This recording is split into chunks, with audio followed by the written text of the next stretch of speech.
Hello hello, ഞാനാണ്. മനസ്സിലായില്ല. കൊള്ളാം, ഇത്ര പെട്ടെന്ന് മറന്നോ? ഞാനല്ലാതെ പലരും ഇങ്ങനെ ഫോൺ ചെയ്യുന്നുണ്ടാവല്ലേ? Hello Sudha, how are you? ഞാൻ വീട്ടിലില്ലാത്ത കള്ളമൊക്കെ പറഞ്ഞ് ഓടിപ്പിടിച്ച് ഹോസ്റ്റലിൽ വന്നു. എന്നിട്ട് എപ്പോ വന്നെന്ന് പോലും ചോദിക്കാൻ തോന്നിയില്ല. ആ അതെ അതെ. സുധേ, നീ എപ്പോ വന്നു?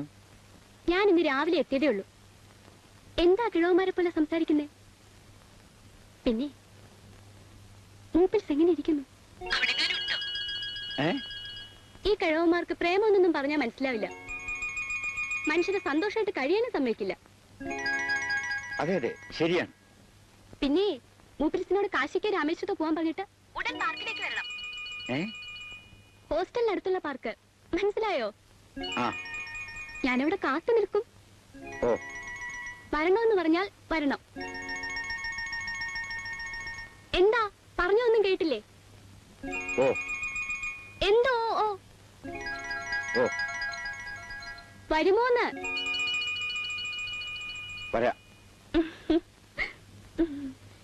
കിഴവനെ പേടിച്ചായിരിക്കും ഒരു വിരൾച്ച.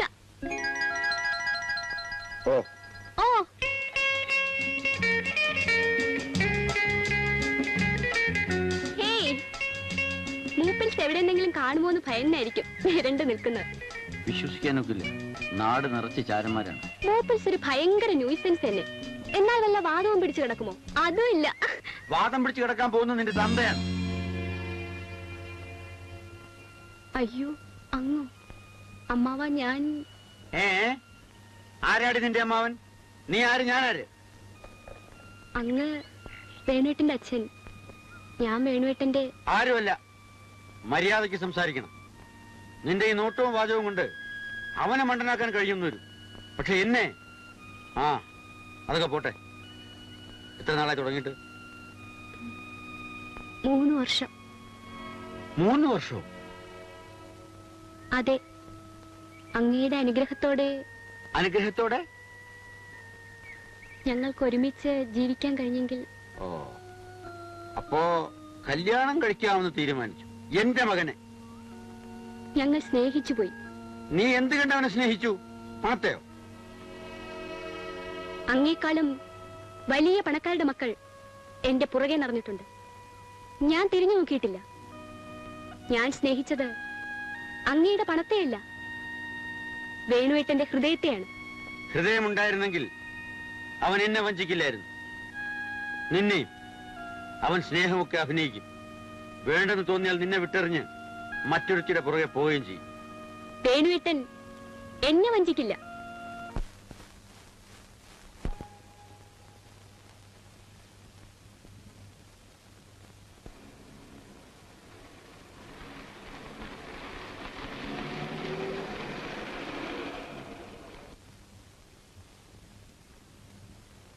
Hello mister Venugopal. Yes daddy. Sir Peermade അഫയറിന് ഇങ്ങോട്ട് കൂട്ടിക്കൊണ്ടു പോന്നോ? ഏത് അഫയർ ഡാഡി? നിർത്തടാ, നിന്റെ വലിയ ബുദ്ധിയൊന്നും എന്നോട് കാണിക്കണ്ട. എന്താ ഡാഡി? എനിക്കൊന്നും മനസ്സിലായില്ല. ഇതുവരെ നടന്നതെല്ലാം ഈ നിമിഷം മറന്നേക്കണം. അതല്ല, എന്നെക്കാളും എന്റെ ജീവിത സമ്പാദ്യങ്ങളെക്കാളും വലുത് അവളാണെന്ന് എനിക്ക് തോന്നുന്നുണ്ടെങ്കിൽ എന്താണ് സംഭവിക്കാൻ പോകുന്നതെന്ന് കണ്ടറിഞ്ഞു. ആലോചിച്ച് തീരുമാനമെടുക്ക്.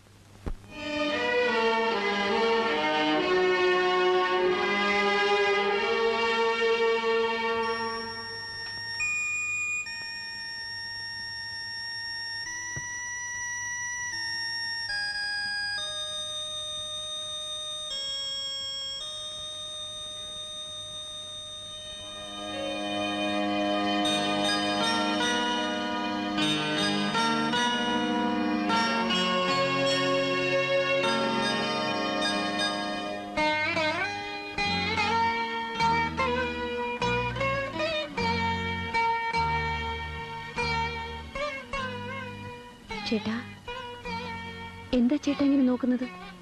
ഇത് ഞാനാണ്, ജാനു, ചേട്ടന്റെ ജാനു. ജാനു?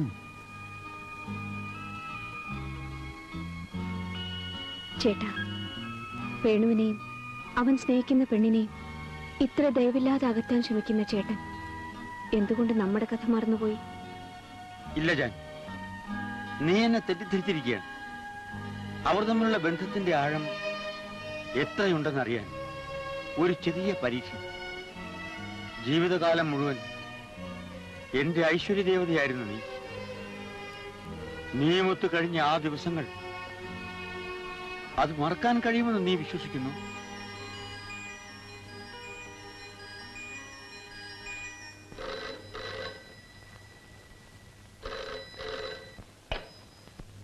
ഹലോ, ആരാണ്? എന്താ കാര്യം?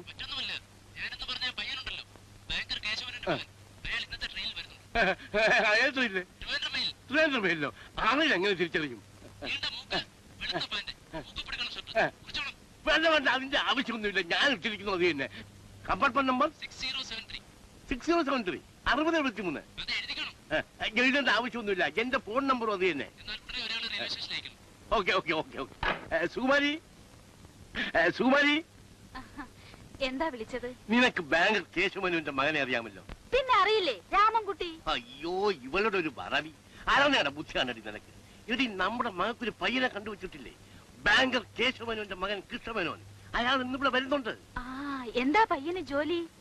അയ്യോ, ഇത് നിന്നോട് 1000 പ്രാവശ്യം ഞാൻ പറഞ്ഞ കാര്യമാണ്. അവന്റെ അച്ഛന്റെ ആശ്രിതനായിട്ട് കഴിയാനോ അങ്ങേരുടെ സ്വത്ത് കൊണ്ട് ജീവിക്കാനോ ഇഷ്ടമല്ല.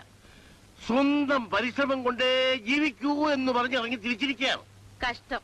തലയ്ക്ക് വല്ല സുഖവും കാണും. തലയ്ക്ക് സുഖം അയാൾക്കല്ല, നിനക്ക. ഓ, ട്രെയിനിന് സമയമായല്ലോ. നാരായണ, എന്തോ? താൻ ഉടനെ റെയിൽവേ സ്റ്റേഷനിൽ പോയി ത്രിവേന്ദ്രം മെയിലിന് കാത്തു നിൽക്കണം. ശരി മുതലാളി. നിൽക്കുപടോ, പറഞ്ഞു തീരുന്നതിന് മുമ്പ് ഇറങ്ങി പോവുകയാണ്. അങ്ങ് പറഞ്ഞ പോവാതിരിക്കാൻ പറ്റുമോ? അവിടെ പോയി താൻ എന്ത് ചെയ്യും? അങ്ങ് പറയും പോലെ ഒരു വരക്കിട തെറ്റുകയില്ല. എന്നാൽ റെയിൽവേ സ്റ്റേഷനിൽ പോയി നമ്മുടെ ഫോൺ നമ്പർ അറിയാമല്ലോ? അറിയാം. അതേ നമ്പറുള്ള കമ്പാർട്ട്മെന്റിൽ നിന്ന് കൃഷ്ണമേനോൻ എന്ന് പേരുള്ള ഒരു ചെറുപ്പക്കാരൻ വന്നിറങ്ങും. നമ്മുടെ ഫോൺ നമ്പറുള്ള കമ്പാർട്ട്മെന്റ് നമ്മുടെ ഫോൺ നമ്പർ 6073. അത് തന്നെ. അയാൾ എന്റെ വേഷം ഇട്ടുകൊണ്ട് കമ്പാർട്ട്മെന്റിൽ നിന്ന് ഇറങ്ങും. മുതലാളിയുടെ വേഷമോ? എന്റെ ഷർട്ടിന്റെ കളർ എന്നൊന്നാ. മൂക്കുപൊടി കളർ. അയാൾ മൂക്കുപൊടി കളർ ഷർട്ടും വെളുത്ത പാന്റും ഇട്ടിറങ്ങും. താൻ സൂത്രത്തിൽ സർവ്വ ബുദ്ധി ഉപയോഗിച്ച് അയാളുമായി അടുക്കണം. എന്നിട്ടൊരു നല്ല ജോലി വാങ്ങിക്കൊടുക്കാമെന്ന് പറഞ്ഞ് ഇവിടെ കൂട്ടിക്കൊണ്ടുവരണം. മനസ്സിലായി മുതലാളി. എന്ത് മനസ്സിലായി? മൂക്കുപൊടി കളർ കമ്പാർട്ട്മെന്റിൽ നിന്ന് ടെലിഫോൺ നമ്പർ ഷർട്ടുമിട്ട്. അയ്യോ പണ്ടച്ചാരി, അതല്ല. അയാൾ ടെലിഫോൺ നമ്പർ കമ്പാർട്ട്മെന്റിൽ നിന്ന് മൂക്കുപൊടി കളർ ഷർട്ടും ഇട്ട് ഇറങ്ങി വരും. മനസ്സിലായോ? പോയി കൂട്ടിക്കൊണ്ടുവാ. കേട്ടോ സുകുമാരിയമ്മേ, അയാൾ ബാങ്കർ കേശവമേനോന്റെ മകനാണെന്നുള്ള വിവരം നമുക്കറിയാമെന്നുള്ള കാര്യം അയാൾ ഒരിക്കലും മനസ്സിലാക്കരുത്. അതായത് അയാളുടെ അച്ഛനാണ് ബാങ്കർ കേശവമേനോൻ എന്നുള്ള വിവരം നമുക്കറിയാമെന്ന് അയാൾ മനസ്സിലാക്കരുത്. Very good, very good.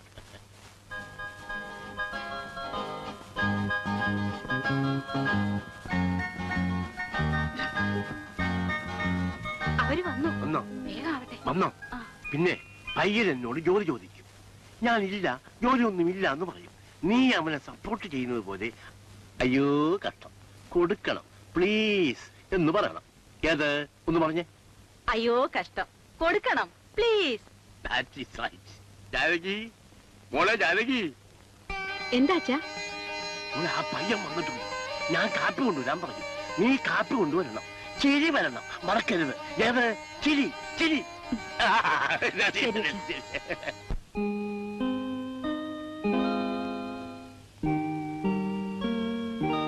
ആരാ?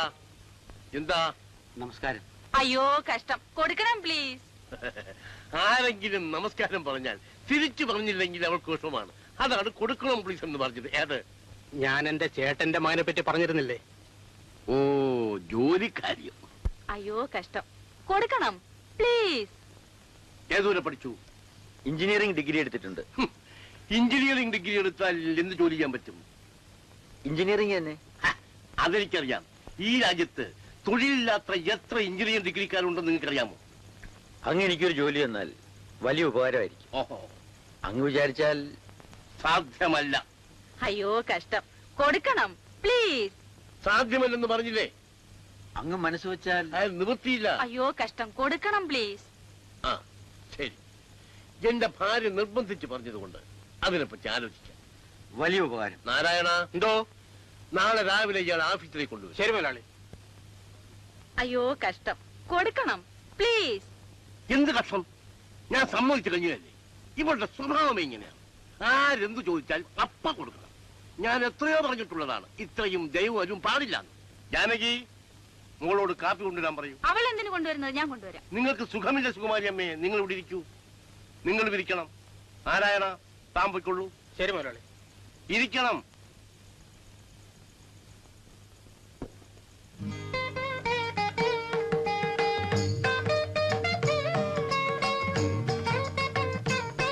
ഇതെന്റെ മകൾ ജാനകി.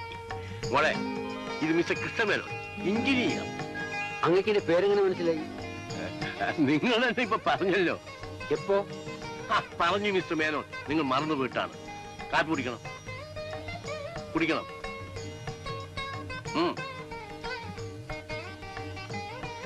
എങ്ങനെയുണ്ട് കാപ്പി? നല്ല കാപ്പി. എന്റെ മകൾ ഉണ്ടാക്കിയതാ. അവൾ എന്തുണ്ടാക്കിയാലും അതിന് പ്രത്യേകിച്ചൊരു കൈപ്പുണ്യമാണ്. മനോഹരമായി വീണയും വായിക്കും. ഏത്?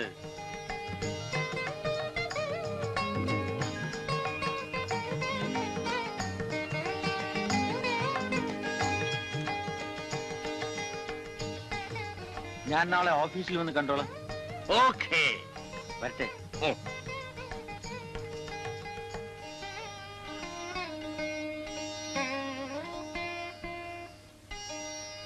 പയ്യൻ എങ്ങനെയുണ്ട്? ആഹാ അയ്യോ കഷ്ടം കൊടുക്കണം പ്ലീസ്. അവൻ അവന്റെ പാർട്ടിയിൽ പോയി. പിന്നെയും കൊടുക്കണം പ്ലീസ്. ആവശ്യത്തിന് പറഞ്ഞാ പോരെ. വലിയ ഉപകാരം സാർ. ഒരു ജോലി സമ്പാദിക്കുന്നതിനെ പറ്റി ഞാൻ വളരെ വറീഡായിരുന്നു. സാറിനെ പരിചയപ്പെടാൻ സാധിച്ചത് എന്റെ മഹാഭാഗ്യമാണ്. അതാണ് എന്റെ സ്പെഷ്യാലിറ്റി. ഏത്? മനുഷ്യരെ എനിക്കറിയാം. മനുഷ്യർക്ക് ദുഃഖം വരുമ്പോൾ അവരുടെ ആവശ്യങ്ങൾ നിറവേറ്റി കൊടുക്കാൻ വേണ്ടി ഞാൻ അവിടെ എത്തും. നാളെ തന്നെ ഡ്യൂട്ടിയിൽ ജോയിൻ ചെയ്തോളൂ. Thank you sir. എവിടെയാണ് താമസിക്കാൻ ഉദ്ദേശിക്കുന്നത്? ഏതെങ്കിലും ഒരു ലോഡ്ജിൽ ഒരു മുറി കണ്ടുപിടിക്കണം. നല്ല മുറി കിട്ടാൻ വളരെ ബുദ്ധിമുട്ടാണ്. വാടക കൂടുതലും. പോരെങ്കിൽ എല്ലാ ലോഡ്ജുകളിലും മോഷണം. മിസ്റ്റർ മേനോന് വിരോധമില്ലെങ്കിൽ എന്റെ ഔട്ട് ഹൗസിൽ താമസിക്കാം. ഏത്?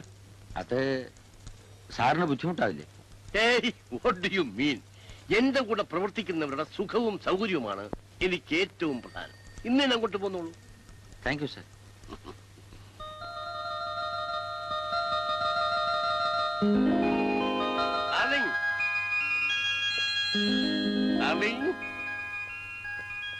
ശ്രീമതി, ആ പയ്യൻ നമ്മുടെ ഔട്ട് ഹൗസിൽ താമസിക്കാൻ വന്നിരിക്കുകയാണ്.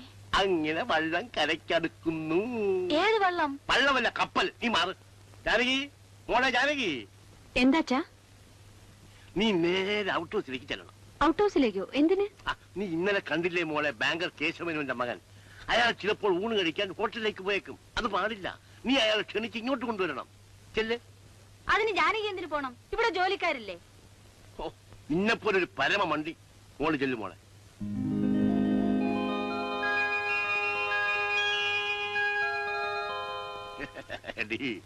നമ്മുടെ മോള് ഉണ്ണാൻ ക്ഷണിക്കുന്നതോടെ അടുപ്പത്തിന്റെ ആദ്യത്തെ പടവ് കഴിയും.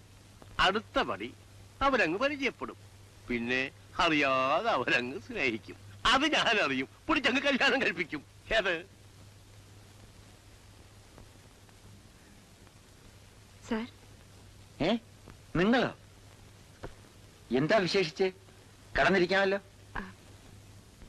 അച്ഛൻ പറഞ്ഞു വീട്ടിൽ ഊണ് കഴിക്കാമെന്ന്. എന്താ പ്രത്യേകിച്ച്? ഇന്ന് പിറന്നാൾ സദ്യ വല്ലതാണോ? പ്രത്യേകിച്ച് ഒന്നുമില്ല. അച്ഛൻ പറഞ്ഞു സാർ വീട്ടിൽ വന്ന് ആഹാരം കഴിച്ചാൽ മതിയെന്ന്. എന്താ, ഇഷ്ടമല്ലേ? നിങ്ങൾക്ക് ബുദ്ധിമുട്ടാവില്ലേ? ഞങ്ങൾക്കൊരു ബുദ്ധിമുട്ടുമില്ല.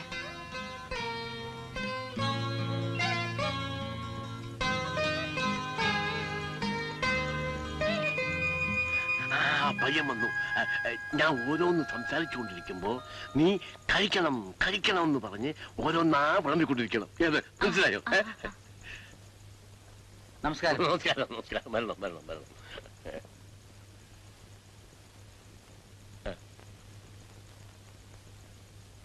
കേട്ടോ മിസ്റ്റർ മേനോൻ, എന്റെ ഭാര്യയ്ക്ക് നിങ്ങളുടെ ആരോഗ്യകാര്യങ്ങൾ പ്രത്യേകിച്ചൊരു ശ്രദ്ധ. അവർക്ക് ആൺമക്കളില്ലല്ലോ. അതുകൊണ്ട് നിങ്ങൾ ഹോട്ടലിൽ പോയി ആഹാരം കഴിക്കാതെ ഇവിടെ നിന്ന് തന്നെ കഴിക്കണമെന്ന്. ഇരിക്കണം ഇരിക്കണം.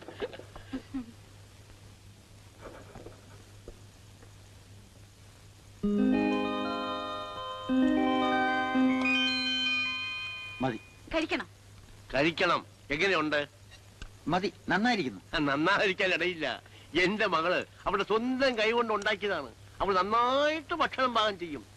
കല്യാണം കഴിക്കുന്നവന്റെ ഭാഗ്യം. കഴിക്കണം. അയ്യോ, എനിക്ക് മതി. കഴിക്കണം. മതി. സമാധാനമായി കഴിക്കട്ടെ. നീ വിളമ്പ്. മതി മതി മതി. കഴിക്കണം. പിന്നെ താമസമൊക്കെ എങ്ങനെയുണ്ട്? ഇതിൽ കൂടുതൽ എന്ത് സൗകര്യം വേണം? എനിക്ക് ഓഫീസ് എന്ന് പറയുന്നത് എന്റെ സ്വന്തം കുടുംബം പോലെയാണ്. ഒരു കുടുംബത്തിൽ ഒരാൾക്ക് എന്തെങ്കിലും സംഭവിച്ചാൽ എല്ലാവർക്കും വിഷമമുണ്ടാകും. ഫോർ എക്സാമ്പിൾ, നിങ്ങൾ ഏതെങ്കിലും ഹോട്ടലിൽ ചെന്ന് വൃത്തികെട്ട ആഹാരം കഴിച്ചാൽ അസുഖം പിടിപെടും. അസുഖം പിടിപെട്ടാൽ ആരോഗ്യം നഷ്ടപ്പെടും. ആരോഗ്യം നഷ്ടപ്പെട്ടാൽ ആർക്കാണ് നഷ്ടം? എന്റെ മകൾക്ക്. ഡാഡി, അതായത് നിന്റെ അമ്മയ്ക്ക്. എന്റെ അമ്മയ്ക്കോ? അമ്മയ്ക്ക്, മിസ്റ്റർ മേനോന്റെ അമ്മയ്ക്ക്. മിസ്റ്റർ മേനോൻ, നിങ്ങളുടെ മാതാപിതാക്കളെ കുറിച്ചെല്ലാം ഞങ്ങൾക്കറിയാം. നിങ്ങളുടെ അച്ഛൻ ദാനത്തിന്റെ കാര്യത്തിൽ കർണനും ധൈര്യത്തിന്റെ കാര്യത്തിൽ... ആരുടെ കാര്യമാണ് ഈ പറയുന്നത്? എല്ലാം എനിക്കറിയാം. നിങ്ങളുടെ മുഖം കണ്ടാൽ അറിയാമല്ലോ. ഏതായാലും ഇനിമേൽ ആഹാരം ഇവിടെ നിന്ന് കഴിച്ചാൽ മതി. ഏത്? അതൊക്കെ ഉപദ്രവമാവും. ഉപദ്രവമോ? അതെന്റെ ഡ്യൂട്ടിയാണ്, ഞങ്ങളുടെ കടമ. കഴിക്കണം. അയ്യോ മതി, ഇത്രയൊക്കെ കഴിക്കാൻ എനിക്കാവില്ല. നീ വിളമ്പ്, മേനോൻ കഴിച്ചോളും. ഞങ്ങൾ തമ്മിലുള്ള ബന്ധം അതല്ലേ, അല്ലേ മിസ്റ്റർ മേനോൻ? ഡാഡി, അദ്ദേഹം കഴിച്ചോട്ടെ. കഴിക്കണം. അഥവാ ഞാനും സുകുമാരി അമ്മയും ഇവിടെ ഇല്ലെങ്കിൽ ജാനകിയെ വിളിച്ച് ചോറ് വിളമ്പിച്ച് കഴിച്ചോളണം. ഏത്? ഇത് സ്വന്തം വീട് പോലെ കരുതിക്കൊള്ളണം. ശരി സാർ. നീ വിളമ്പ്. അവിടെ അല്ലെന്ന്, ഇവിടെ. സാർ, വരൂ. എന്തിനാ ഇതൊക്കെ? അച്ഛൻ പറഞ്ഞു ഫ്രൂട്ട്സ് തരാൻ മറന്നുപോയി, ഇവിടെ കൊണ്ടുതരാൻ. വയറ് ഫുള്ളായി, നിൽക്കാനും ഇരിക്കാനും വയ്യ. അതാ കിടക്കാന്ന് വിചാരിച്ചു. ഇതിലൽപ്പം കഴിച്ചിട്ട് കിടന്നോളൂ. ഇരിക്കും. നല്ല കൈപുണ്യം. ഇത്ര സ്വാദുള്ള ഭക്ഷണം കഴിച്ച കാലമേ മറന്നു. എന്തിനാ ചിരിക്കുന്നേ? പാചകം ചെയ്തത് ഞാനല്ല, ഞങ്ങളുടെ കുക്ക. പിന്നെ അച്ഛൻ പറഞ്ഞതോ? ബടായി. ഏയ്, അദ്ദേഹം അങ്ങനെയുള്ള ആളല്ല. ഇത്ര സ്നേഹമുള്ള ഒരു നല്ല മനുഷ്യൻ. എന്തിനാ വീട്ടിൽ ചിരിക്കുന്നേ?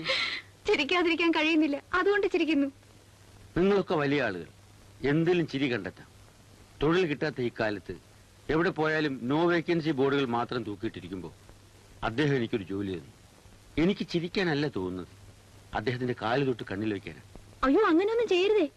ഞാൻ ചിരിച്ചു മണ്ണ് തപ്പിപ്പോവും. അതെന്തിന്? എന്റെ അച്ഛൻ എനിക്ക് ഓർമ്മ വെച്ച നാൾ മുതൽ ആരെയും സഹായിച്ചതായിട്ട് എനിക്കറിയില്ല. നിങ്ങൾ ബാങ്കർ കേശവ മേനൻ അദ്ദേഹത്തിന്റെ മകനായതുകൊണ്ടാണ് ഈ സ്വീകരണവും ആർഭാടവും ഒക്കെ. ബാങ്കർ കേശവ മേനോനോ? അതാര്? അത്രയധികം മിടുക്കനൊന്നും ആവണ്ട, എനിക്കെല്ലാം അറിയാം. ഒന്നുമില്ലായിരുന്നു എന്റെ അച്ഛന്. ഇത്രയൊക്കെ സമ്പാദിച്ചു കഴിഞ്ഞപ്പോൾ ഒരാഗ്രഹം, വലിയ വീട്ടുകാരുമായി ബന്ധപ്പെടണം. അതിനാണ് ഈ സ്നേഹവും സൽക്കാരവും ഒക്കെ. അതിന് ഞാൻ അങ്ങനെ വലിയ തറവാട്ടുകാരനൊന്നും അല്ലല്ലോ. കൊള്ളാം. ബാങ്കർ കേശവ മേനൻ അദ്ദേഹത്തിന്റെ മകൻ വലിയ തറവാട്ടുകാരനല്ലെന്നോ? എനിക്ക് അങ്ങനെ ഒരാളെ പറ്റി അറിയാനേ പാടില്ല. സത്യം? സത്യം. പിന്നെ എങ്ങനെ അന്ന് വീട്ടിൽ വന്നു? ഞാൻ പാവപ്പെട്ട ഒരു മനുഷ്യൻ, കഷ്ടപ്പെട്ട് പഠിച്ച് ഒരു ഡിഗ്രി എടുത്തു. ജോലി അന്വേഷിച്ച് നടക്കുകയായിരുന്നു. ജോലി വാങ്ങിത്തരാമെന്ന് പറഞ്ഞ് അയാൾ എന്നെ ഇവിടെ കൂട്ടിക്കൊണ്ടു. ഞാൻ സന്തോഷത്തോടെ കൂടെ പോയി. ഈ പറഞ്ഞതൊക്കെ സത്യമാണെങ്കിൽ അച്ഛൻ ആകെ തെറ്റിദ്ധരിച്ചിരിക്കുന്നു. എന്നാൽ ഞാൻ അദ്ദേഹത്തോട് ഉള്ള സത്യമൊക്കെ തുറന്നു പറയും. ഇല്ലെങ്കിൽ അതൊരു വലിയ അപരാധമാവും. ഞാനൊന്ന് പറഞ്ഞോട്ടെ? അച്ഛനോട് ഇപ്പൊ ഒന്നും പറയണ്ട. പറയാതിരിക്കുന്നത് തെറ്റല്ലേ? ആയിരിക്കാം, പക്ഷേ പറയണ്ട. എന്തുകൊണ്ട്? പറഞ്ഞാൽ ആ നിമിഷം നിങ്ങളെ പുറത്താക്കും. ആക്കിക്കോട്ടെ. പട്ടിണി കിടന്നാലും മറ്റുള്ളവരെ തെറ്റിദ്ധരിപ്പിച്ച്... അതെനിക്ക് വേണ്ടിയാണെങ്കിൽ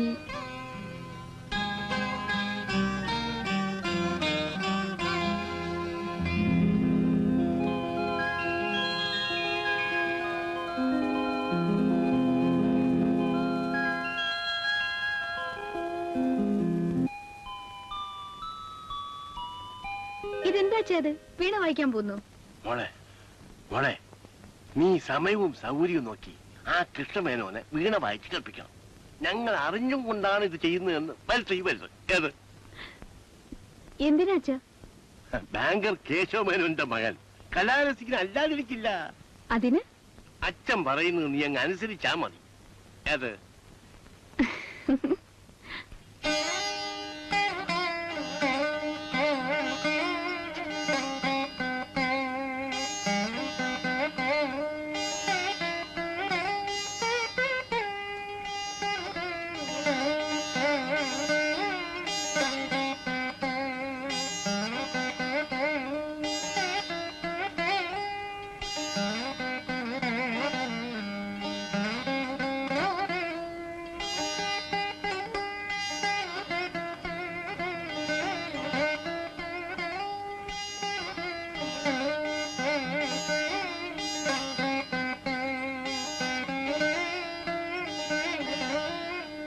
നമസ്കാരം. അപ്പോൾ ഇത്രത്തോളം എത്തിയല്ലേ ഇവിടെ? നിങ്ങളൊരു നല്ല സ്വഭാവക്കാരനായിരിക്കുമെന്നാണ് മിസ്റ്റർ ഞാൻ കരുതിയത്. നിങ്ങൾക്ക് ഞാൻ ജോലി തന്നതും താമസിക്കാൻ ഇടം തന്നതും സൽക്കരിച്ചതുമെല്ലാം എന്റെ മകളെ വശീകരിക്കാനായിരുന്നു. മതി, ഇത് ഇന്നിവിടെ വെച്ച് അവസാനിപ്പിക്കണം. നിങ്ങൾക്ക് പോകാം. നിങ്ങൾ എന്തു വേണം? ഒന്നും വേണ്ട. ഒന്നും വേണ്ടേ? എനിക്കറിയാം നീ എന്താണ് പറയാൻ ആഗ്രഹിക്കുന്നതെന്ന്. ഞങ്ങൾ തമ്മിൽ സ്നേഹിച്ചു പോയി, അതുകൊണ്ട് ഉടനെ വിവാഹം നടത്തിത്തരണമെന്ന് അല്ലേ?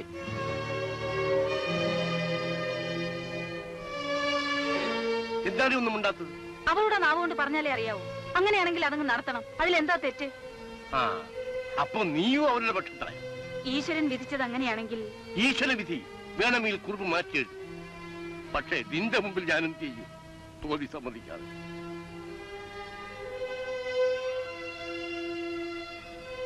മിസ്റ്റർ മേനോൻ, നിങ്ങൾക്ക് ഈ ബന്ധം ഇഷ്ടമാണോ? അതോ നിഷ്കളങ്കയായ എന്റെ മകളെ? ഞാൻ അത്രക്കാരനല്ല സാർ. ശരി, ഇനി എനിക്കൊന്നും പറയാനില്ല. ഡെമോക്രസിയുടെ കാലമാണല്ലോ. 3 പേർ ഒരു കക്ഷി നിൽക്കുമ്പോൾ ഒരാൾ ധരിച്ച് എന്ത് ചെയ്യാനാണ്? ആയിക്കോട്ടെ, ഏതായാലും നിങ്ങൾ ഉടൻ തന്നെ നിങ്ങളുടെ മാതാപിതാക്കളെ വരുത്തി വിവാഹം ഉറപ്പിച്ചോളൂ. എനിക്കങ്ങനെ ആരുമില്ല.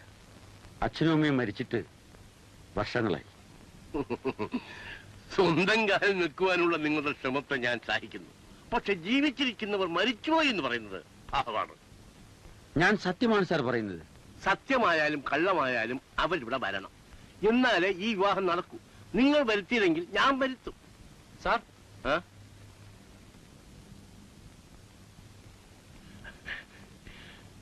താൻ തക്ക സമയത്ത് തന്നെ വന്നു. ഞാൻ അയാളെ കൊണ്ട് സമ്മതിപ്പിച്ചു. ആരെ? ആരെയോ? തന്റെ മുതലാളി കേശവമേനോന്റെ മകൻ എന്റെ മകളെ വിവാഹം ചെയ്യാമെന്ന് സമ്മതിച്ചു. അങ്ങ് എന്താണ് ഈ പറയുന്നത്? എന്റെ മുതലാളിയുടെ മകൻ ഇന്നോടൊപ്പം വന്നതേ ഉള്ളൂ. പിന്നെ താനൊന്ന് ഫോൺ ചെയ്ത് പറഞ്ഞതോ? അന്ന് അയാൾ പുറപ്പെട്ടില്ല. ട്രെയിൻ ടിക്കറ്റ് ക്യാൻസൽ ചെയ്തു. ഇന്ന് ഞാൻ പ്ലാനിൽ കൂട്ടിക്കൊണ്ടുവന്ന് ഹോട്ടലിൽ താമസിപ്പിച്ചിരിക്കുകയാണ്. അപ്പൊ പിന്നെ ഇയാളാത്? ശരി, താൻ ഏതായാലും അയാളെയും കൂട്ടിക്കൊണ്ട് നാളെ ഇങ്ങോട്ട് വരും. ശരി.